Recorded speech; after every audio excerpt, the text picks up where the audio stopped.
A second. It'll be there in just a second. We're live on Facebook.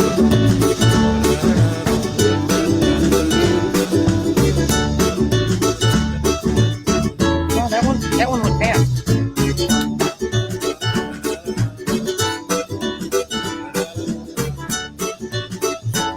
There.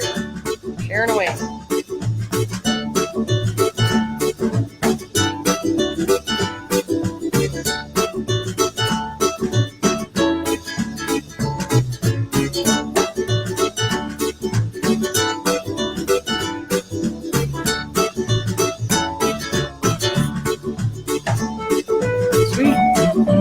Facebook Live. Facebook Live and live on 216thenet, 216thenet.com. And if you catch us on the website, you can certainly just click Listen Live, or you can download the app from any app store that you like to use. 21.6 The Net is the app. Go get it. It's free, no in-app purchases even. And of course, we are here live. It is My LoSo Lifestyle with Mary Shep, talking all about living low sodium, low salt, no salt, living that LoSo lifestyle. Mary, what's on tap for us today? Whatever the hell I want to talk about, because apparently when you do a show and you put yourself out in the public, lots and lots and lots and lots of people have opinions, and they send you lots and lots and lots and lots of messages. So we're going to talk about a couple things. One that came across quite opinionated was iodine. And when you cut salt, you cut iodine, because everybody has table salt and they iodinize salt. I'm probably butchering how you pronounce that, but so what happens if you cut out salt? You don't get any iodine and you're going to die, right? So it's not entirely true. They put iodine and salt in 1924, and it was in Michigan that they did a trial. They took it from Paris, I believe, because there was a goiter epidemic, big old goiter on your thyroid for not having enough iodine. The reason why people in Michigan were prone to goiter and iodine deficiency is because their soil is iodine deficient, because they are landlocked. So they're surrounded by fresh water. There's no oceans, there's no seas, there's no seafood. And it's not that there isn't, but in the 1920s, you couldn't really get seafood. They had dietary That's where iodine comes from? The ocean, yeah. I didn't know that. Yeah. So if you're on a coastal city, you shouldn't ever really be iodine deficient, period. And there's actually cases of people getting too much iodine, because just like anything else, you can have too much or too little. So when you're in Michigan, you are literally surrounded by fresh water. So unless you ship in seafood, or their soils are iodine deficient, because again, they're surrounded by fresh water. So like what? I hate fish. I do not. I never, hardly ever eat any kind of fish. How do you? It's all over. Is it? It is. But if you think back in the 1920s and before then, if you were in landlocked, you're in Michigan or the Dakotas or, Wyoming or someplace like that, where you're so far inland, you have such a limited diet. So if there's war or famine or sickness, and there's a food shortage of any kind, or a means to get any kind of dietary variety, suddenly you're eating beef all the time because you have access to 2 cows. So, but your cows, like, you can get iodine from milk, but if your cows are eating hay and grass and feed from iodine deficient soils, then their milk as byproduct is going to be iodine deficient. Huh. But now in current times, so in the 40s and 50s, due to disinfectants in the dairy industry, and then different chemical compounds, stabilizers and conditioners and stuff like that in commercial baking, iodine actually became too much. So it's kind of had this, like anything, it's got ebbs and flows. But these days, even in places like Michigan that their soils are iodine deficient, you have such a readily available variety of diet. And then the cattle and things of that nature, their feed is no longer purely dependent on what grows from the ground. So they're more nutritionally healthy because of dairy farmers and cattle farmers and all those things. They're not just relying these days on something that grows out of your field. So they're a little bit more diverse. So iodine is not really as much of a deficiency as people think it is anymore, as they used to. But when you're set in your ways, you're set in your ways. Well, what happens if you? Sorry, I'm like way back here. What happens if you have too little iodine? Well, the biggest thing is you need iodine to produce a thyroid hormone.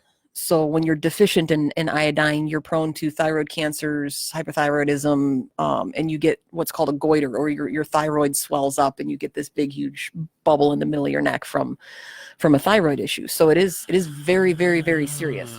So that's why, like back in the 60s, 70s, and 80s, you would always come across those old folks who say, "Oh, my goiter is active," or "I've got a goiter." But like now, you never even hear of that. Right. But like when we were kids, or at least when I was a kid, you would come across these people who were older. They were in their 60s, 70s, 80s, who would always have like this big old thing. Yeah.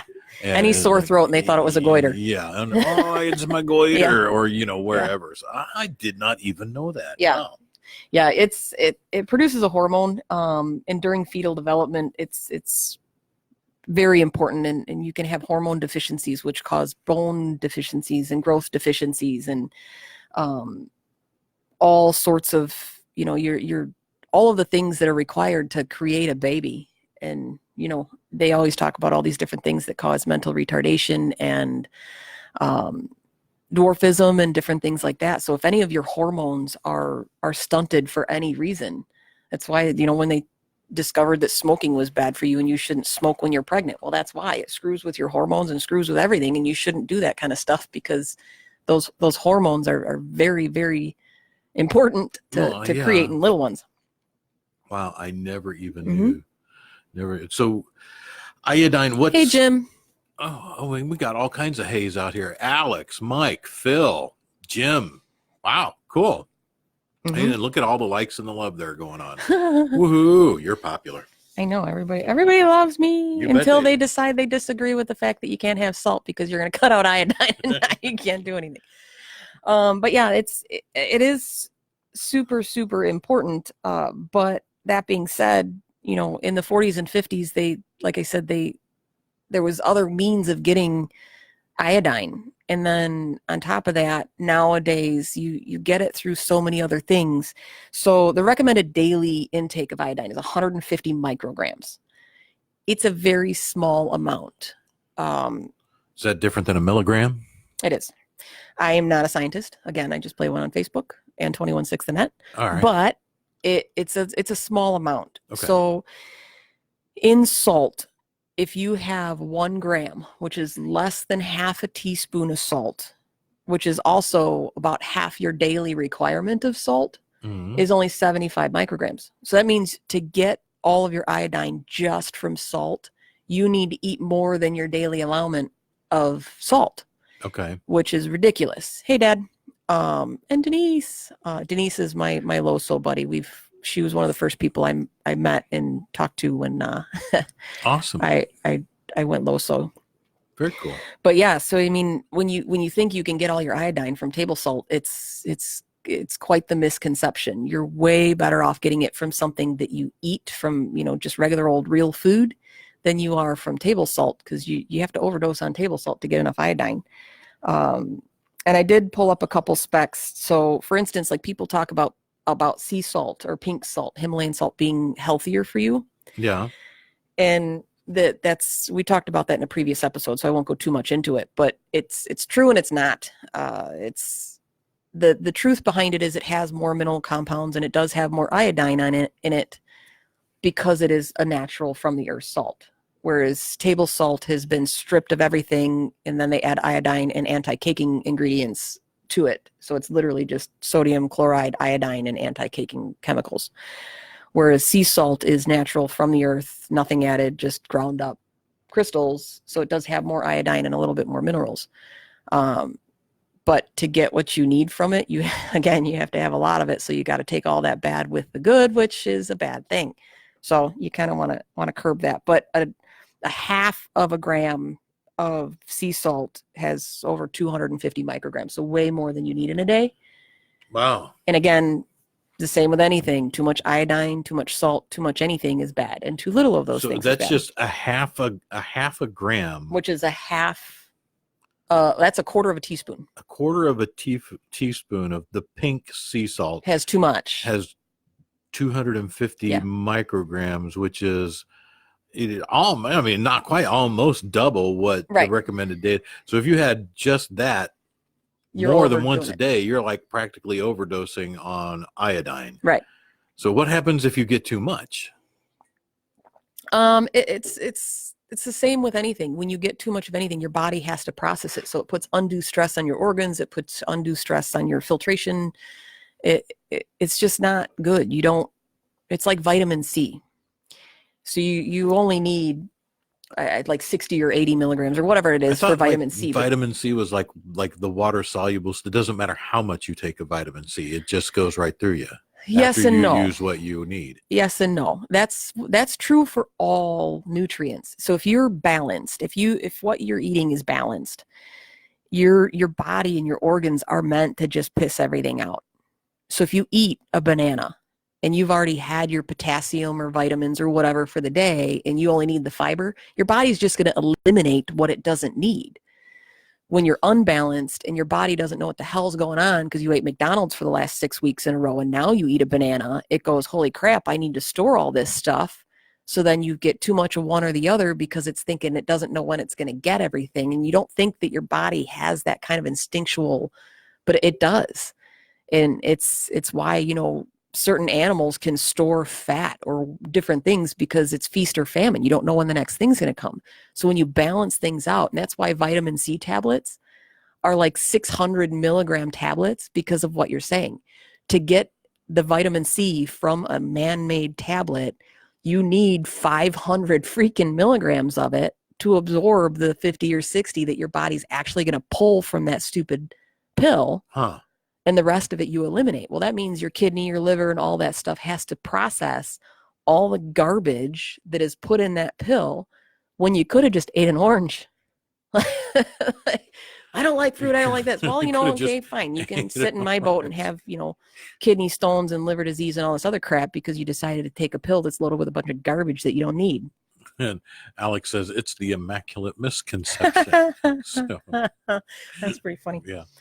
But yeah, so I mean, as far as iodine's concerned, just a couple of things, like a cup of milk. Now that most cattle is health. I mean, obviously everybody's got their opinion about cows, and I'm sure I'll have a million things about hormones and GMO and blah blah blah with cows. But the majority of cattle and dairy farms, they're fed a very calculated feed for very calculated reasons to keep them healthy and whatever. So most milk, there was a study that I forget how many different brands, 18 or 20 different brands were tested, and it's anywhere from 60 to 168 micrograms.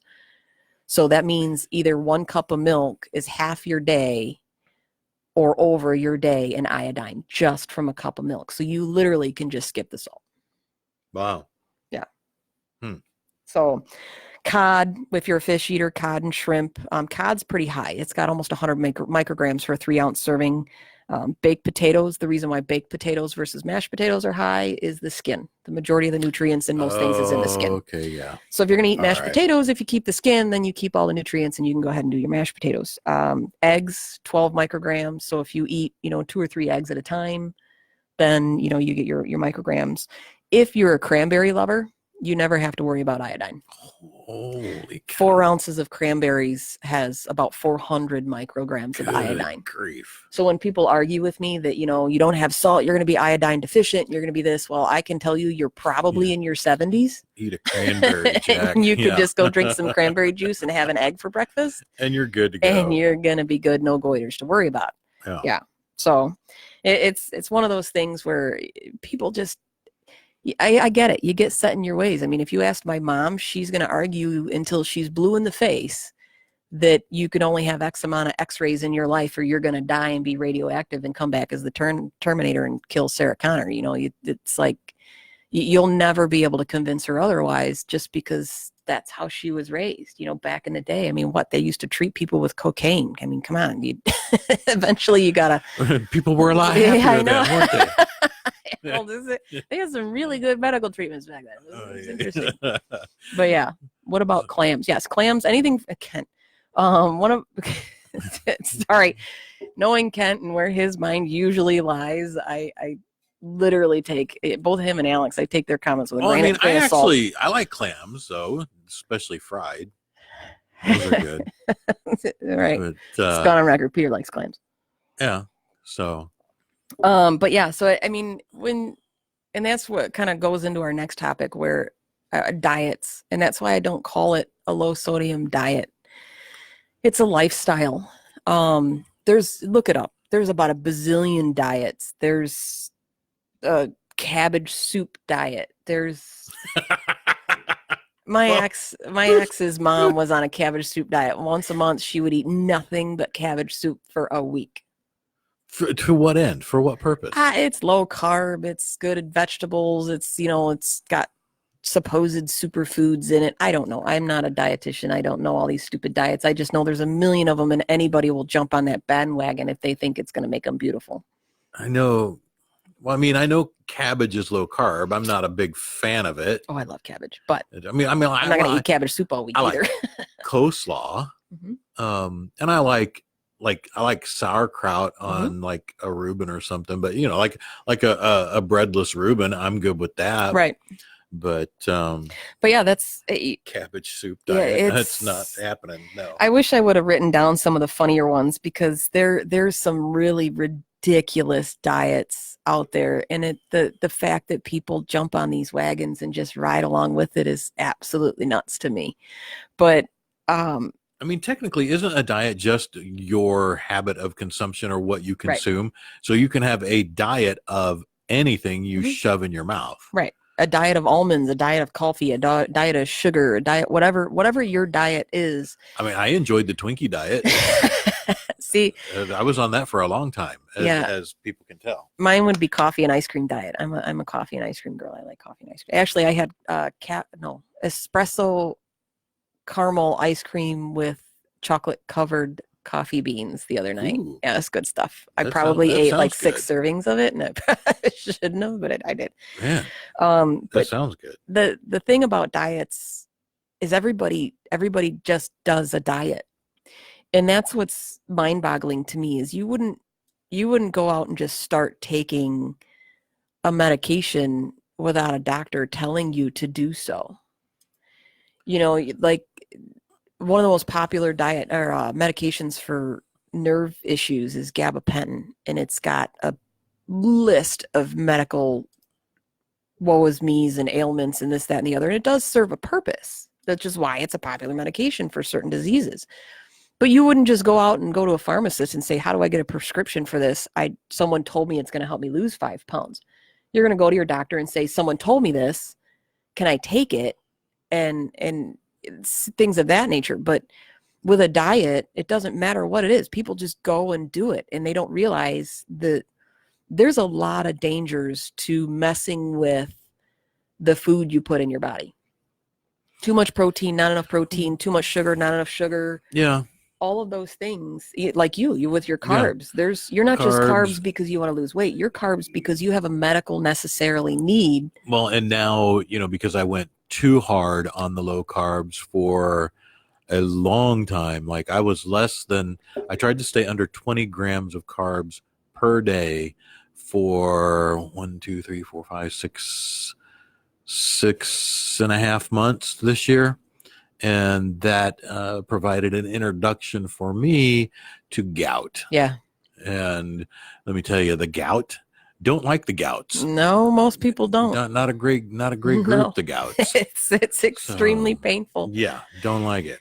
And that's the other one, the big one these days. Like Denise was saying just now, it was the cleanse group, the cleanse soup. It was huge back, 20 years ago. It was super popular, the cabbage soup diet. And now it's the keto diet.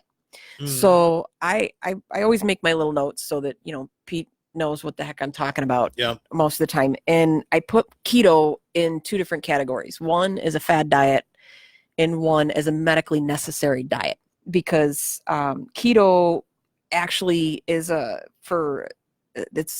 ketosis for epilepsy. So it does serve a medical purpose. And gluten-free is in that same category of fad diet and medically necessary. I have a very good friend of mine who will probably pop on here at some point or listen to my show later. I've been friends with him for decades, and he's got celiac sprue. And that's an actual medical disease where the cilia in your gut cannot process the gluten in food, in products. I mean, even chapstick, if it has gluten in it, can cause you problems because of the way your body absorbs it. Now, that in and of itself is really pretty rare, actually, though. Correct? It's more common now only because they've found out about it. I mean, they knew about it, but it's the same with anything else. When one doctor discovers something, it takes a while for that to spread and be common knowledge. So it was always just considered like an irritable bowel type syndrome until they discovered a little bit more about celiac sprue and said, oh, we can actually look into your gut and see that you have a problem with the cilia in your intestinal tract. So when you used to hear very commonly about, I have irritable bowel, IBS. Everybody had IBS. IBS. Well, you know what? Then don't eat a burrito every 5 minutes. Is what used to go through my mind. Right. But or spicy food. Everybody attributed it to spicy food. I friggin' love spicy food. I should have bought the spicy. I made the pickled jalapenos. So the pickles that you guys had, I did that with my husband grows jalapenos. I'll bring some back. Yeah. Oh, I love jalapenos. But yeah, it's the keto and the gluten-free. So gluten-free isn't as likely to cause you medical issues if you go gluten-free. And it's funny because so many people that jumped on the gluten-free bandwagon are like, holy crap, I must have celiac too because I feel better, I'm healthier, I've lost weight. You want to know why? Because you can't go to McDonald's and get gluten-free. You have to eat real food. And on top of that, what is gluten in? Breads, carbs, pastas. So you cut out those things. Yeah. What's going to happen? You're going to feel better. You're going to lose weight. You're going to go, holy crap, I must have celiac sprue. So then the people who actually do have celiac and go to a restaurant and a chef or someone in the kitchen's like, oh, don't worry about it. It's not that big of a deal if we use the same pan. They'll never know the difference. Because most of the people that come through there are like, this is fantastic. Thank you for making me a special gluten-free meal. Whereas the person who actually has the disease, that cross-contamination will make them terribly ill. But going gluten-free isn't necessarily going to make you sick. Whereas the keto diet, which is a huge change to completely cut out sugar. Yeah, it's not easy because no. I love sugar. I love my sweets, right. And but I've gotten used to the low carb thing, to where it's. But that's low carb. Keto is no carb. Like it's virtually nothing, which it can be problematic. And to be, good morning, Singapore. I was probably more. Hey, yeah, Gary, how you doing? I was probably more closer to that because I really, as much of carbs as I could stay away from, because 20 grams is not. No, it's a tiny amount. It's a teeny tiny amount. I was probably closer to this keto thing, but I can live on bacon and eggs. I got no problem with that. I love bacon. I don't mind eggs, and I can eat, but I love beef. So the thing with the keto, and the reason why it's a problem, is your body's it's meant to live on sugars. Fruits and vegetables, they all have sugars in them. So when you switch to keto and your body goes into a state of ketosis, it stops feeding on sugars and starts feeding on fats, which is why you lose weight. The problem is when you switch and say, oh, I can cheat today and have a piece of cake. You got to start all over and retrain your body, because your body naturally is going to be instinctually feeding on sugars. So when you eat that high protein, low sugar diet, proteins are harder to digest. It's a larger molecule, and you need carbs and fats to help your body produce or to digest proteins. So if you cut out all those carbs and fat or sugars and stuff, then its sole purpose is on your liver and your kidneys and your organs. So keto can actually cause high blood pressure, kidney stones, constipation, nutritional deficiencies, and it increases your risk of heart disease if it's not done properly. So especially people like myself with liver disease, keto can kill my liver. So if you have a liver disease, pancreas, thyroid, or gallbladder issues, you really should be careful, extremely careful. Or even if you don't, and like me, I don't know, there might be a genetic predisposition in my family bloodline somewhere, and the reason I got liver disease, but I didn't know that. So if I would have went keto, maybe that is the catalyst that causes you to go into renal failure because you didn't know that your grandparents had it or someone in your bloodline has it. And you really should talk to a doctor before you switch any kind of disease and have your blood work done and say, hey, I'm going to go do this. And then they check your blood work and say, oh my gosh, you're this, that, or the other, too high here or there. You might want to be careful. Yeah. Or you show markers for this, that, and the other. It can be dangerous. Not to say that keto is bad. It's just that you need to be careful. You have to. I mean, I had to watch. Right. And then, of course, met the Gouts. And it's a nice little married couple in Kentucky. Yeah, the Gouts. They're really nasty, though. They're rude little people. But, no wine in their house. No tomatoes. No, but the doctor kept an eye mostly, but bring on the spice. Yeah, bring on the spice. But it's, and now I do a little bit more carb stuff. I haven't lost any more weight. I've flattened out and I've been the same for quite a while now.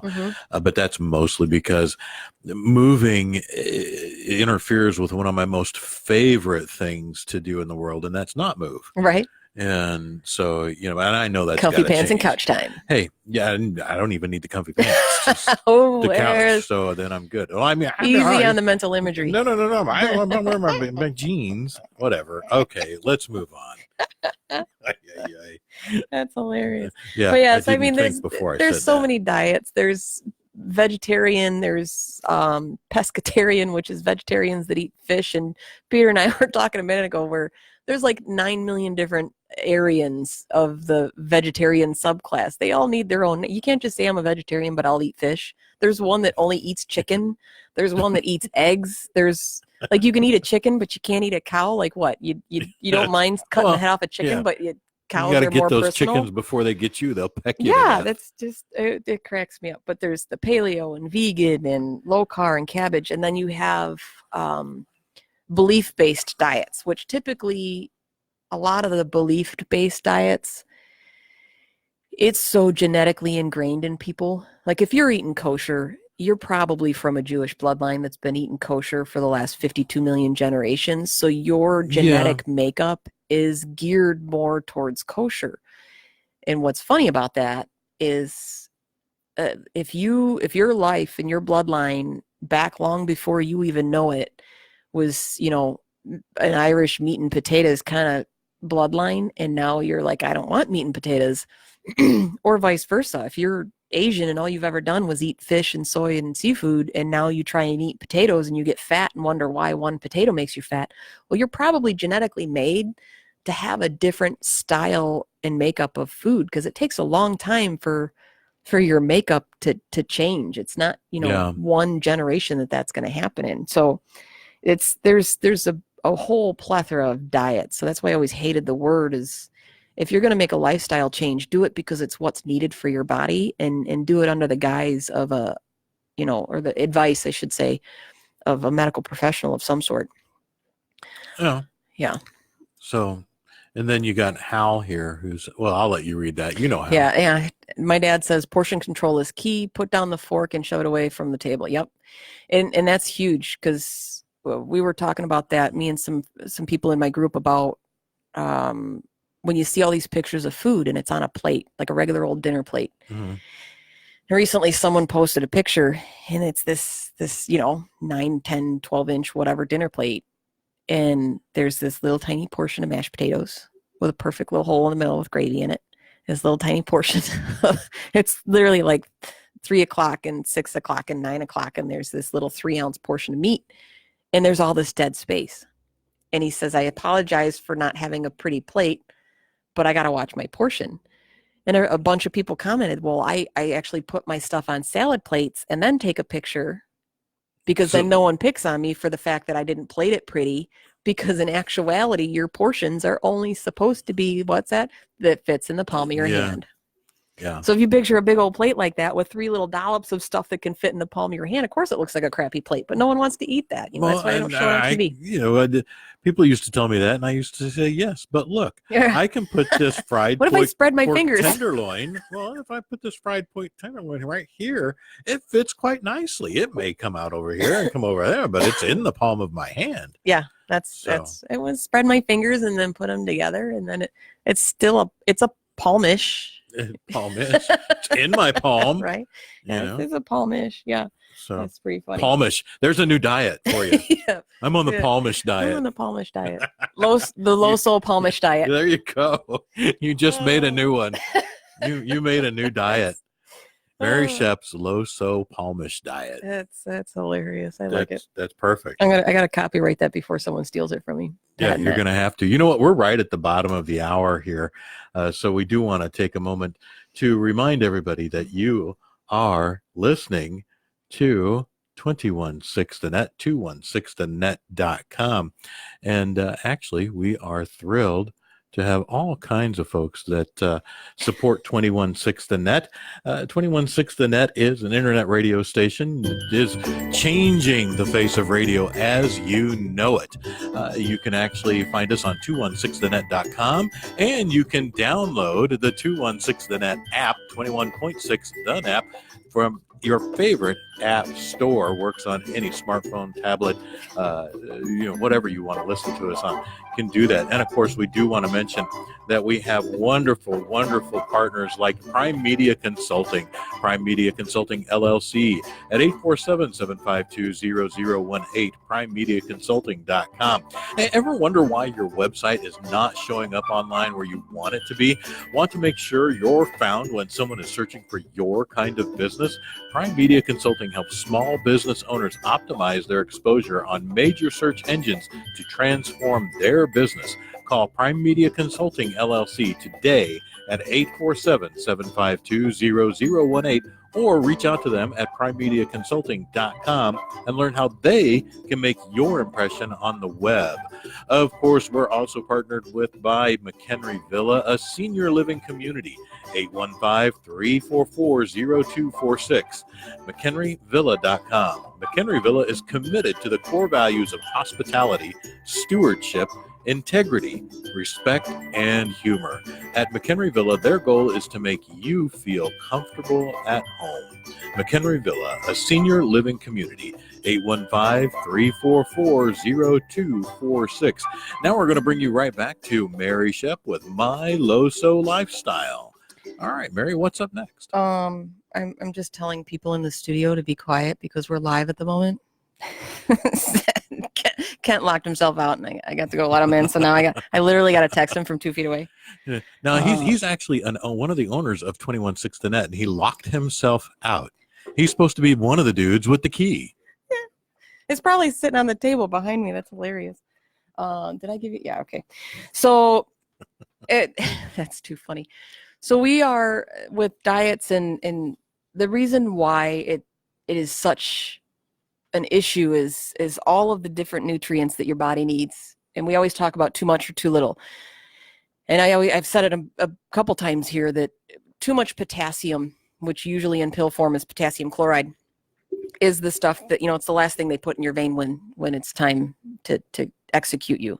So the too much or too little, some micronutrients, you're never really going to know that you get too much or too little. Your body just eliminates them. Others build up in your blood and cause problems. And it's the same with like vitamins. If you take too many vitamins, a lot of times you get what's kidney stones, because all of that extra crap builds up in your kidney, and it creates literally a little calcified stone. Gallstones, which I've had, I had Larry, Curly, and Mo, my 3 little tiny itty bitty gallstones. And for being such a tiny little microscopic thing, they are God's evilest little creatures. Oh, they are. I met one once upon a time, a long time ago. And you excreted them as fast as possible. It was one of the most excruciating days of my life. Yep. But so some of them, there's micronutrients, which is your vitamins and minerals, and then there's macronutrients, which is your proteins, fats, and carbs.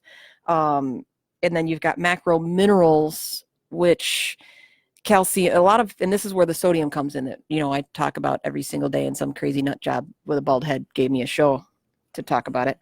But sodium, chloride, potassium, sulfur, phosphorus, and calcium, they're all micro minerals. So they're super important to nerve function, brain function, heart function, blood, liver, muscle, all of those things, the everyday workings of your life.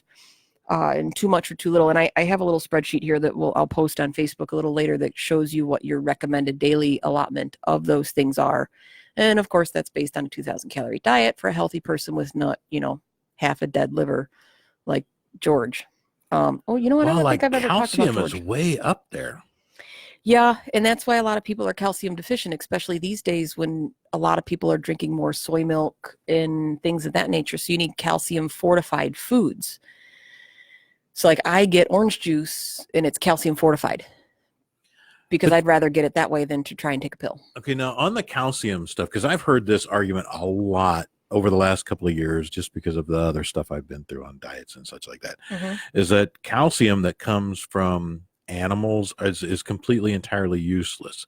We don't absorb calcium from cow's milk or goat's milk or whatever. Is that correct? Well, see, now you're going to quiz me, and there's something with calcium and vitamin D. If you're deficient in vitamin D, I don't believe you can absorb calcium. So it's not that you can't, it's that it's the same with other things where you have fat soluble and water soluble things. So if you take something and it's fat soluble and you didn't eat it with a fat, then you're not going to absorb it. Or water soluble. So it depends on how you're getting it. So if you just take something blindly and say, oh, I took a calcium pill, I'm good. Well, if you're vitamin D deficient, and I believe I'd have to look it up. But we're not medical professionals, and we're just talking about this stuff. But I'm just surprised that on your sheet that it's supposed to be between 2,000 and 2,500 milligrams per day. A glass of milk's got like 305 milligrams. Does it? Okay. So it's the same when you look at like potassium is way up there. Do I have it on here? Potassium, 4,700 milligrams of potassium. Oh, holy cow. So it seems like a lot until you look at how much is in something. So if something says you need 10,000 milligrams of X, but then a potato has 9,000 milligrams of X, you're like, okay, so that doesn't seem so much now. Yeah. And it's the same with anything else. So it's all relative to how much is actually in each additional product. Okay. So you do just have to pay attention, and it can get it seems overwhelming, but once you look at something 2 or 3 times, so people always tell me how overwhelming it is. And I said, do you count carbs or calories? Well, yeah, of course I do. I'd be huge. Okay. So if you can count carbs, you could probably tell me how many carbs are in a potato, how many carbs are in a carrot, how many, Yeah, when you have to pay attention to it, right?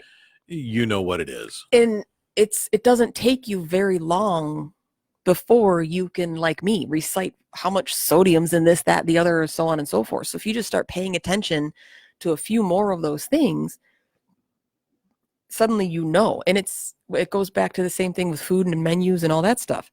You eat the same crap all the time. So if you're a sandwich eater, you're going to eat sandwiches all the time. So it's not that hard to figure out how much of all of these different things is in a piece of bread or a piece of cheese or a piece of whatever. If you're a meat eater, you protein is protein. So across the board, very small variations from beef to pork to chicken, they're all roughly, 60 to 90 milligrams of sodium, depending on where the cut came from on the animal. So it's the same with micronutrients. Once you start discovering these things, but the funny thing is if you don't want to do any of this, and then of course your trace minerals, like a lot of people are iron deficient, which is, Jen will love this. Another shout out for cast iron in I forgot the name of his book. I'm a horrible friend. A cast iron journey. There we go. Thanks, Jim. You can, using and cooking with cast iron, you absorb a little bit of the iron from the pan. So that can be problematic if that's all you do and you have a body that can't process iron. but for most people, it's very good, and it's a good source to get a little extra iron in your diet if you're not a big vegetarian or like you hate all the green stuff and you only eat and I meat. actually I have to take iron supplements. There's Right. some stuff that I take every day, actually a couple times a day, because it keeps iron is one of the key things that keeps oxygen in your blood flowing to your brain. I have the same problem. Iron gets that blood up to your brain so your brain works. Right. And at one point I was extremely iron deficient. It was kind of a problem. Yep. I've been through that, the anemia, the extreme anemia. So the funny thing is when people cry about and piss and moan about how they don't want to track everything and they're too lazy to track everything or it's too much work to track everything, you could just take the easy route and eat real food. Because when you eat the boxed stuff, anything you have to read a label on is when you have to watch it. Regardless of what it is, you have to watch it. Even, a box of pasta, if it's a crappy box of pasta and it's got all these things you can't pronounce because that's what they make it with, then, you just have to watch. Versus if you eat real food, meat, potatoes, vegetables, fruits, if you eat something that's an actual real food, and even milk, it's still a real food. It's just milk in a jar, juice. I'd rather have you eat fruit than juice. But if you're not a fruit eater, at least it's the lesser of something good. And you've got in your chart here, you also have a thing about trace minerals. I know we were just talking about iron, and we talked a little earlier about the iodine. But I noticed here that there's something called manganese. And I'm thinking, oh, well, maybe I had manganese for dinner the other night. But no, that's not. It's a mineral. It's not a. Right. But I'm surprised at the stuff that you've got listed here that is actually in it. Yeah, and you wouldn't think like selenium and fluoride and zinc and copper. Half these things, you're like, isn't that some kind of poison? Like, isn't that how Hamlet died? like you just, but it is. There's all of these different things that are naturally on the planet that you consume because even if you, like you say, you live on bacon, well, bacon. That pig probably ate something with zinc and copper and sodium and all that crap in it. And but like the combinations are so friggin' weird. Yeah. Like zinc is in oysters, crab. Mm-hmm. Okay, so those are two fish sea things. And then chickpeas. Because, hey, right behind oysters and crab, I think chickpeas. So a lot of times when that happens, it's the region in which they're naturally cultivated. So if something is high in any one mineral compound or another, it's usually because it's, maybe it's something that's raised or grown or cultivated only in volcanic soils or on ocean seasides or inland in, nutrient-rich soils or something of that nature. So it just depends on where it's cultivated.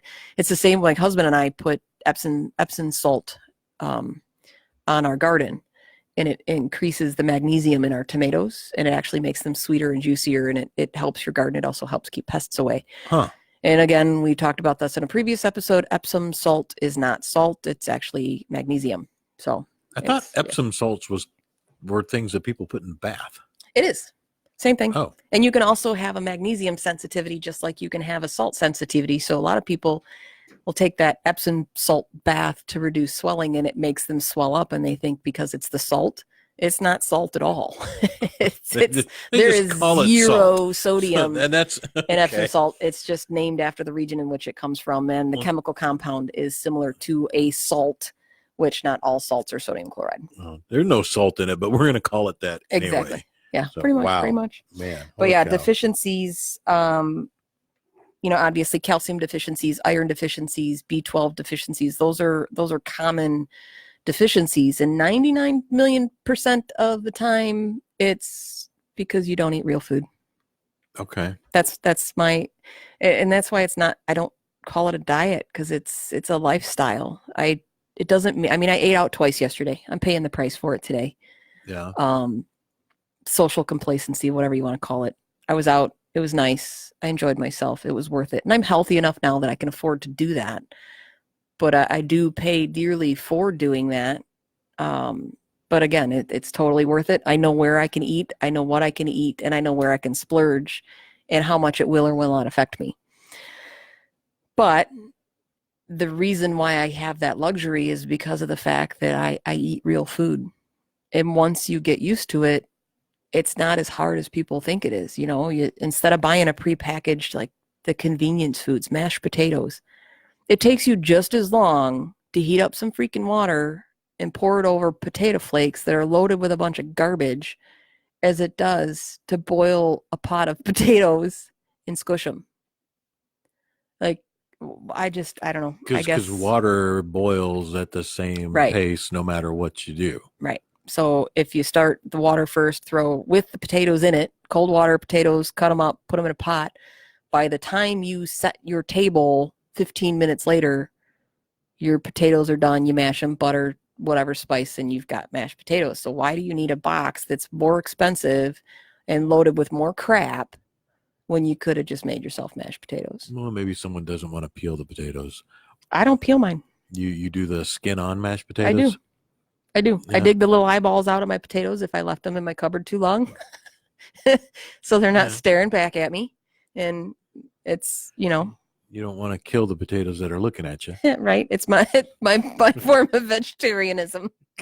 I'll eat all the animals, but my potatoes can't have eyes. Okay. I feel so bad making fun of vegetarians because one of my very, very good friends is vegetarian. But no, that's all right. That's all right. Now, vitamin D, you've got a note here about the fact that about 77% of Americans are deficient in vitamin D. Go outside and get in the sun. And see, like, I'm a ginger, so the sun is not necessarily It's your my kryptonite. Yeah, the sun is my kryptonite. Yeah. I'll burn like that, and it's really not so. And one of the things, being a ginger, I know that we actually have the ability, gingers, and every ginger out there, if you don't know this, gingers have the innate ability to absorb vitamin D at a much higher rate than most any other human. Mm-hmm. So we don't need that much sun. So if you're out in the sun and you get uncomfortable, guess what? You've got all the vitamin D you need if you're a ginger. And Jim Anderson says here, a note here, wrong, no iron with proper seasoning. Well, this is true, but my cast, don't kill me, Jim, but my cast iron's not properly seasoned right now because my husband is listening and also going to kill me because he doesn't want to reseason the pan. So I'm probably getting a little too much iron for my cast iron skillet, but that's okay. And yes, we did read the book. The funny thing is with sun exposure, to maintain healthy blood levels, you need like 15 to 30 minutes a day. Okay. So it's not a lot. So I mean, that's just a trip in a car. Right. So if you take a 15-minute walk around your building every day, you'll have enough vitamin D. And then you don't have to take supplements. And even in the wintertime, the way my house sits, the wind is blocked, so you can sit on our front stoop, and the wind gets blocked, and you can sit in the morning sun. And it's 10 minutes with a cup of coffee, and you up your vitamin D levels, and not just your calcium and all that stuff. The whole host of other things that makes it healthier for your body. So it's funny how much a little bit of tiny sunshine makes good for you. Yeah. So if you're a ginger, just look out the window for about 2 minutes and you're good. And Denise says, my meds and I can't be in the sun, which is true. I had the same issue when I was on all my medications for my liver disease. I don't tan. I should be a ginger because I don't tan. And it takes a lot for me to burn, but there's no in between. I'm either pasty, ghosty white, or I'm burnt. And I was on all my medication. I was sitting outside one day while my husband was grilling for lunch. So 20 minutes, and went inside. And the next day he's like, I've known you since you were 12 and you look like you just went and got spray tanned. Because of the medications I was on. It interferes with the melatonin in your body and your skin and all this other stuff. Wow. So it also, because of that same, it makes you nice and beautifully tan really quickly, but it also increases your risk significantly for cancers. So there is truth to that, where if you are on medications that cause you to not be able to be in the sun for different reasons, you do have to take vitamin supplements to counteract for the vitamin D. And that's something, if you're going to take supplements, get them from someplace reputable where they're not filled with a bunch of crap, because 90% of the time the fillers in a vitamin to make it nice and pretty in a little pill are sodiums, and you're just getting a lot of crap that you don't need. So if you pay, you got to pay more money. I hate to say it, but if you pay a little bit more money and you get the good stuff, it's, as my husband calls it, it's really expensive pee. Yeah. Because you pee most of it out. Yeah. So Yeah. talk a little bit. You have here on your list vitamin B12. Talk a little bit about that. So vegans and vegetarians develop deficiencies because they don't have animal products. And the elderly and different things like that, your absorption rate is lower. Vitamin D is a very popular deficiency because of the fact that people don't get enough of the animal proteins that they need, that they have vitamin D. And so a lot of vegetarians and stuff need the supplements for those purposes. The same with protein, where if you're not eating animal proteins, it's not that vegetables and stuff don't have protein, they just don't have them in higher quantities. And you need a significant amount of protein every day for basic health. And of course I don't have that statistic in here, but it's a very common one. Vitamin A, it's actually really popular to have too much vitamin A, especially if you like vegetables. Calcium, we know calcium.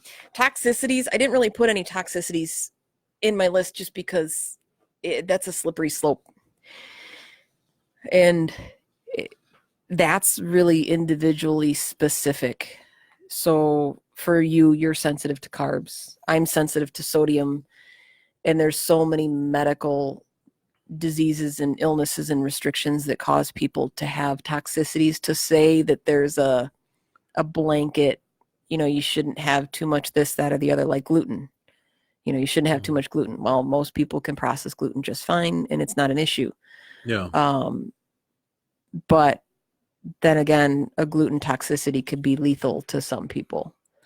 It could. So that's where I don't really post those, because as the same with the iodine that started this conversation today. Yeah. And people take it to heart and go, holy crap, if you cut out salt, you're not going to have iodine, and then you're going to have a goiter and you're going to die. Well,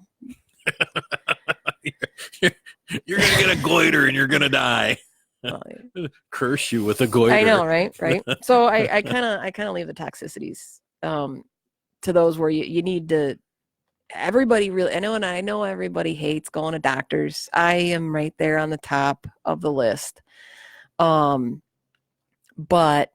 you really should have your blood work done and have a complete nutrient and hormone panel before you decide to start messing, outside of, I'm going to eat less fast food, or I'm going to eat more fruit. If you're going to go and take one of these heavily restricted diets, even if it's the cabbage soup diet, and you say, I'm going to only eat cabbage soup for a week. That's so gross. You might. Well, I love cabbage, but even though I love cabbage, I still couldn't eat cabbage soup for a week. Oh, that's what I'm saying. I mean, I might try it, right? I might taste it and go.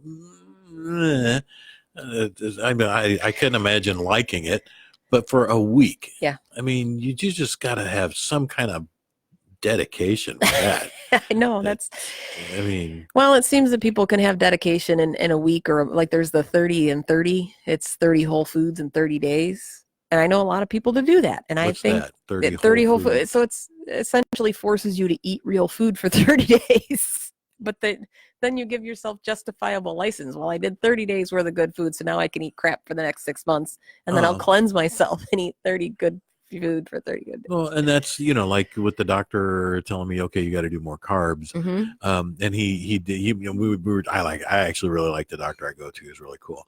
But he's like, well, can you donut responsibly? And I'm like, well, I don't know how many donuts.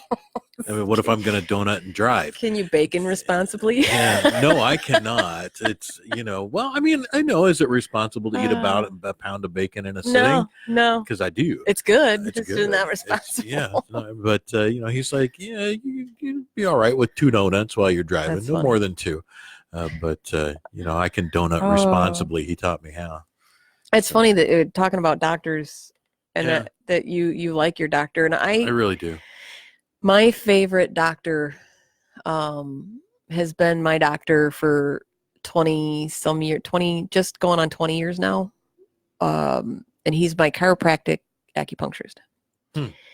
And it's funny that field of medicine, there's so many times where my other doctors that are specialists, and I say something about my chiropractor and my acupuncture, they go, oh yeah, okay, well, you can keep doing that, but we're still going to put you on this medication. And he's the one that his holistic treatment is what keeps me walking every day. And I attribute to being off of it's not just him. There's no, it's not like Kung Fu Panda where he stuck a needle in my forehead and suddenly I don't have to take 15 medications. So you're fine. There's a lot more work that goes into it than just getting stuck full of a bunch of acupuncture needles and making sure that your spine is aligned. And that my diet and all these lifestyle changes have a lot to do with it. But making sure that the energy in your body is balanced is very, very important.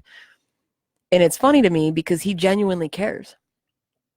So all of my other doctors, it's not that they don't care, but I've never had to wait an hour. And I was just talking with a friend of mine that Stephanie. Yeah.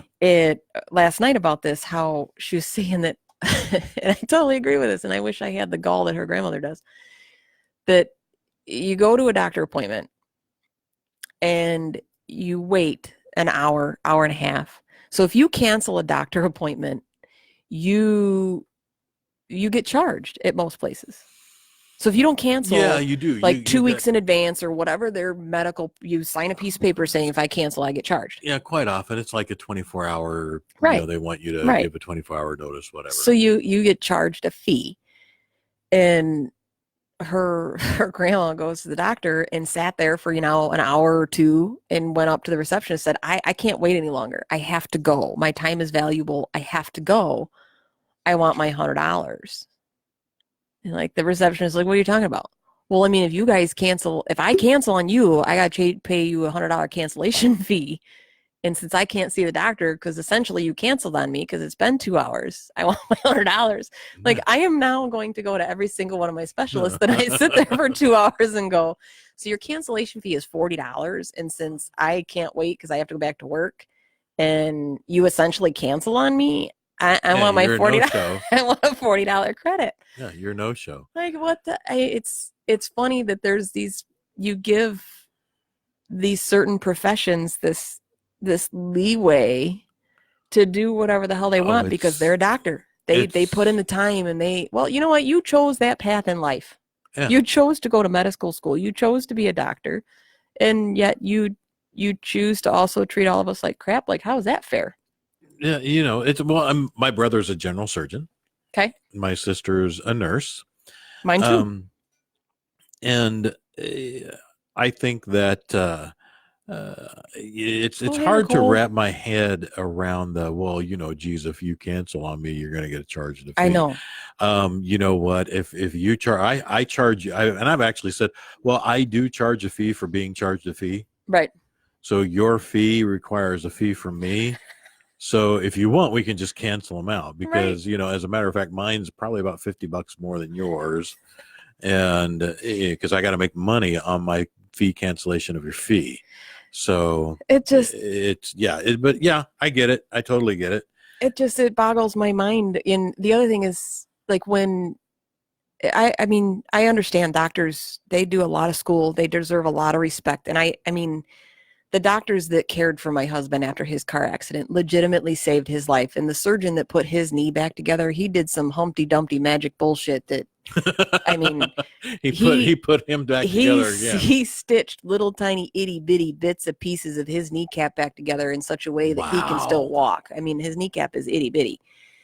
And it's amazing. And they like my sister, she's been a nurse for decades, and the things that she's put up with and the lives that she's helped it gives you chills thinking about what she goes through on a daily basis. So they deserve the respect. But at the same time, it goes both ways.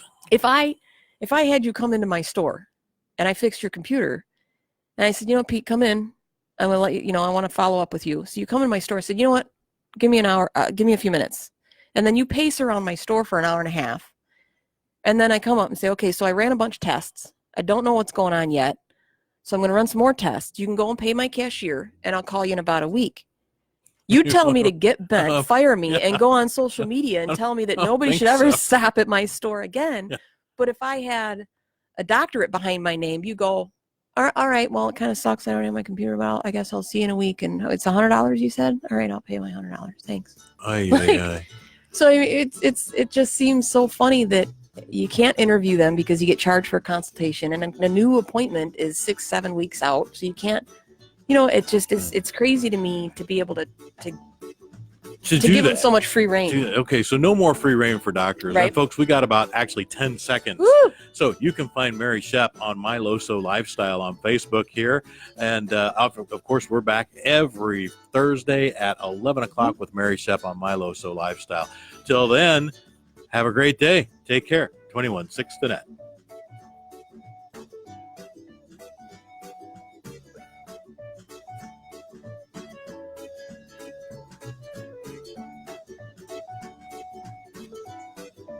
All right, we are clear from radio. I got to turn us off. We sat here looking at you live.